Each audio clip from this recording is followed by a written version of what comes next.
Assalamualaikum warahmatullahi wabarakatuh.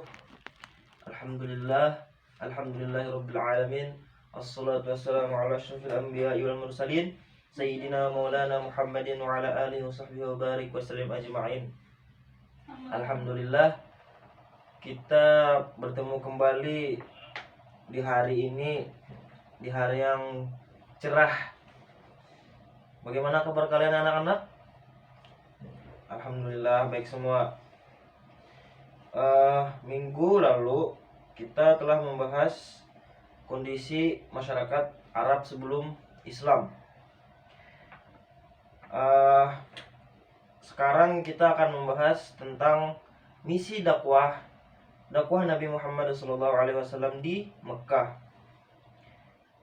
Adapun permulaan dakwah Nabi Muhammad SAW diangkat sebagai nabi dan rasul itu pada tanggal 17 Ramadan 13 tahun sebelum Hijrah 610 Masehi. Ketika usia beliau genap tahun, beliau diangkat ketika sedang bertahanus di Gua Hira, sebuah di Jabal Nur yang terletak beberapa kilometer sebelah utara kota Mekah. Pengangkatannya sebagai nabi ditandai dengan turunnya malaikat Jibril untuk menyampaikan wahyu yang pertama kali, yakni pada surah, ada yang tahu? Di surah Al-Alaq, yaitu ayat 1 sampai 5 yang berbunyi, A'udzubillahi minasyaitonirrajim. Bismillahirrahmanirrahim. Iqra bismi rabbikal ladzi khalaq. Khalaqal insana min 'alaq. Iqra wa rabbukal akram.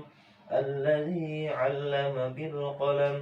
'Allamal insana ma lam ya'lam.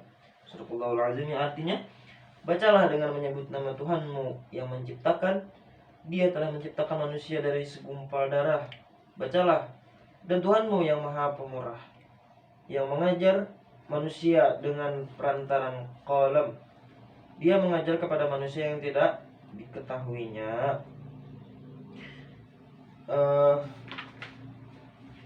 Sejak itulah mulailah Nabi Muhammad SAW berdakwah kepada, pertama-tama kepada keluarga dan sahabat-sahabat dekatnya.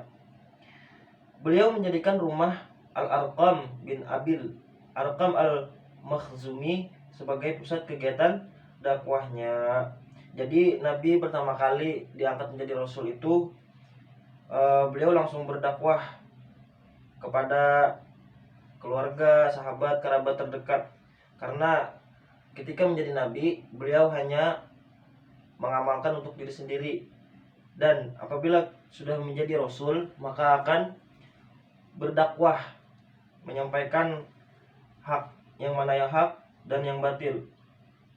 Pada periode awal, kerabat Nabi yang menerima dakwah antara lain yaitu istrinya Khadijah Al-Kubra sebagai wanita pertama yang masuk Islam. Lalu sepupunya Ali bin Abi Thalib sebagai orang yang pertama masuk Islam dari anak. Budaknya Zaid bin Haris sebagai orang pertama masuk Islam dari golongan hamba sahaya, dan sahabatnya Abu Bakar As-Siddiq sebagai orang yang pertama masuk Islam dari laki-laki dewasa. Selain itu, ada dua paman Nabi Muhammad SAW yang menolak dakwah Nabi, yaitu Abu Thalib dan Abu Lahab.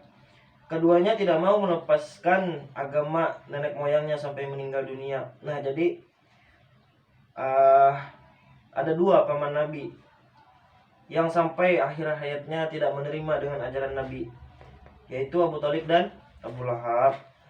Tapi keduanya memiliki sikap yang berbeda terhadap dakwah Nabi. Abu Thalib membiarkan Nabi Muhammad untuk menyebarkan dakwahnya, bahkan melindungi dari gangguan dan ancaman pembesar-pembesar Quraisy.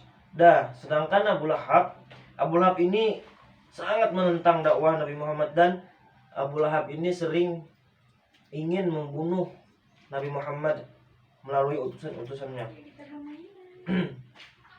Selama 3 tahun Nabi Muhammad berdakwah secara sembunyi-sembunyi. Kemudian turunlah surah Al-Hijr yang memerintahkan berdakwah secara terang-terang, yang berbunyi Bismillahirrahmanirrahim, fasda' bima tu'maru wa'arid 'anil musyrikin. Artinya, maka sampaikanlah olehmu secara terang-terangan segala apa yang diperintahkan kepadamu dan berpalinglah dari orang-orang yang musyrik.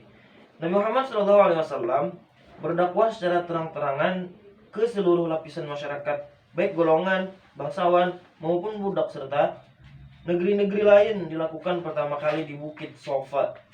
Ketika itu pamannya Abu Lahab sangat menentang keras dakwah Nabi. Peristiwa tersebut diabadikan dengan surah Al-Lahab. Nabi Muhammad SAW menerima wahyu dari Allah yang turun secara berangsur-angsur selama 13 tahun di Mekah, dari 610 Masehi sampai 622 Masehi. Nabi Muhammad menerima 4.720 ayat yang meliputi 89 surah. Surah-surah yang diturunkan selama Nabi Muhammad di Mekah dinamakan surah Makkiyah. Adapun prioritas dakwah Nabi Muhammad SAW selama di Mekah, prioritas dakwah Nabi Muhammad pada masalah-masalah yang pertama mengajarkan ketauhidan. Pada masyarakat Arab jahiliyah terdapatlah suatu kepercayaan berbagai Tuhan, polytheisme, seperti penyembahan berhala, penyembahan bulan, penyembahan bintang, penyembahan jin, ruh, dan arwah nenek moyang, dan ajaran yang tidak sesuai dengan ajaran Islam. Sementara itu, Islam datang sebagai membawa ajakan tauhid, penyembahan hanya kepada Allah yang Maha Esa, tak beranak dan tak diperanakan. Begitu juga yang berkaitan dengan kebudayaan. Kebudayaan Arab pra-Islam sangat dipengaruhi oleh mitologi dan ajaran-ajaran sesat lainnya. Sedangkan Islam membawa peradaban atau kebudayaan baru berdasarkan petunjuk Allah dan Al-Quran. Kondisi masyarakat Mekah yang menyembah berhala. Nabi Muhammad SAW mendapat tugas mengajak masyarakat Mekah untuk menyembah Allah Subhanahu wa Ta'ala, Tuhan yang Maha Esa. Ajakan Nabi Muhammad ini bertentangan dengan kondisi masyarakat Mekah yang menyembah berhala, menegaskan hari kiamat sebagai hari pembalasan.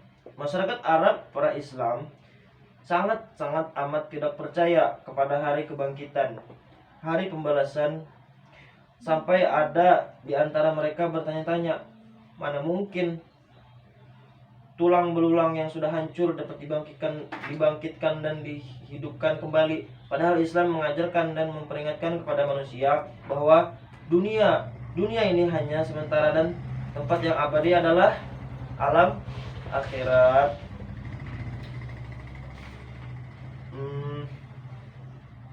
Lalu ada lagi pembahasan tentang merubah perilaku masyarakat jahiliyah. Nah, mungkin itu akan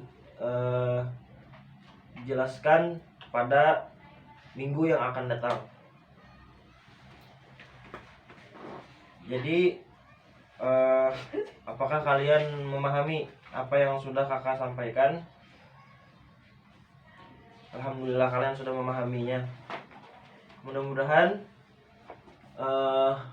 apa yang kakak sampaikan kalian bisa mengamalkan dan kalian bisa sedikit banyaknya menerima apa yang kakak sampaikan. Salah khilafnya mohon dimaafkan. Kakak akhiri, wabillahi taufiq wal hidayah. Wassalamualaikum warahmatullahi wabarakatuh.